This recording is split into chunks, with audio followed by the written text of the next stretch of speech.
To be a father of growing sons and daughters is to understand something of what some might evoke with an imperishable phrase of terrible beauty. Nothing can make one so happily exhilarated or so frightened. It's a solid lesson in the limitations of self to realize that your heart is running around in someone else's body.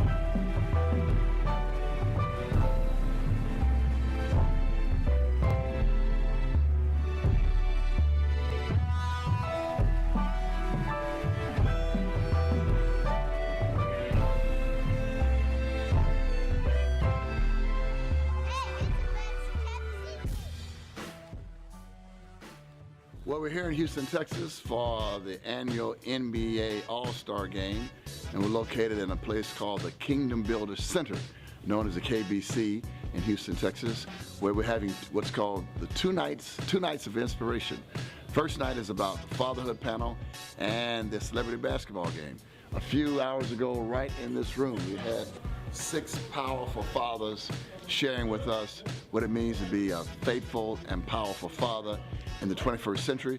And of course, Allan Houston provided outstanding leadership, and I want to salute him and his foundation for the great work they're doing from coast to coast.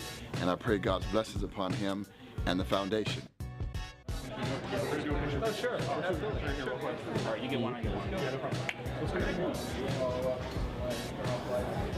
We have business to take care of.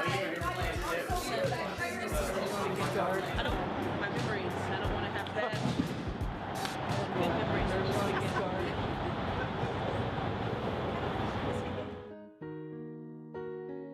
Tonight's event is all about fatherhood, and it's a great honor for me to sit down with some men who are well known for what they've done for fathers and as fathers, and what they've done with their own fathers, or in some case what they've done without a father. So tonight's panel will really, I think, illuminate some of the big challenges as we have populations that go on without a father in their lives, and how do you change the world for young men especially who are growing up without a father, but also what can the rest of us do to help and support and surround those young men, and what can people who want to be better fathers to their own children do to be a better father. So tonight's panel, I think I'm really excited about. You know, it's incredibly important. It's hard to make it in life to begin with, but without somebody, you know, speaking into your life, you know, a father has a special role, and you know, everybody needs that blessing of the father. Unfortunately, not everybody gets it.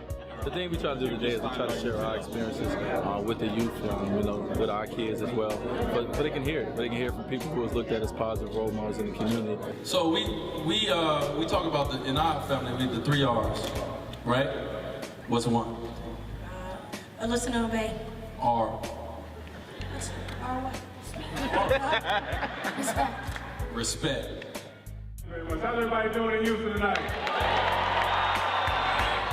When I think about my father, I think about love.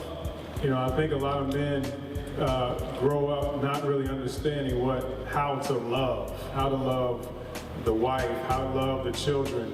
And it's more than just having a temporary good time. This is about a legacy for us. What do we want to leave? What do we want our children to be?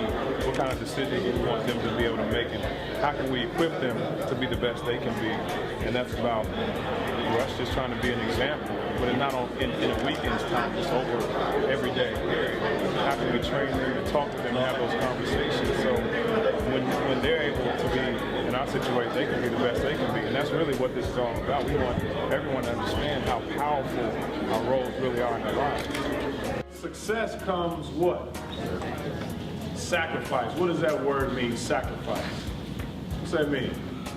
Hey, what's going on? It's Eugene Schneeberg from the Department of Justice Faith-Based Office. I'm so excited to be down here in Houston. I spent a phenomenal 3 days celebrating fatherhood with the NBA All-Star Game, hanging out with greats like Dwyane Wade, Allan Houston, Joel Osteen. Phenomenal. I'm so excited about the enthusiasm that's building. You know, the president threw out a challenge a few years back when he first got into office, when he launched the President's Fatherhood and Mentoring Initiative.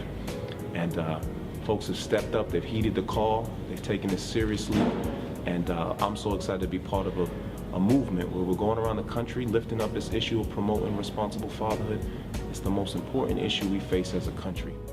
Hey, this is Michael Redd, part of the 2008 Olympic gold medal team, saying that Allan Houston is my brother. I love him, I love what he's doing, and I support him wholeheartedly. So, love you, man, and God bless everybody. If we continue this, if our churches and our Christians in these churches continue to really focus on this issue of fatherlessness and fatherhood, then I think we're taking steps in the right direction of turning this around.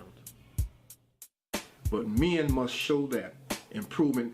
Hug them, high five them, but tell them that you love them. And another thing, don't mistreat their mother. I like to end that. With God as is in control, don't mistreat their mother. Have a blessing. Thank you.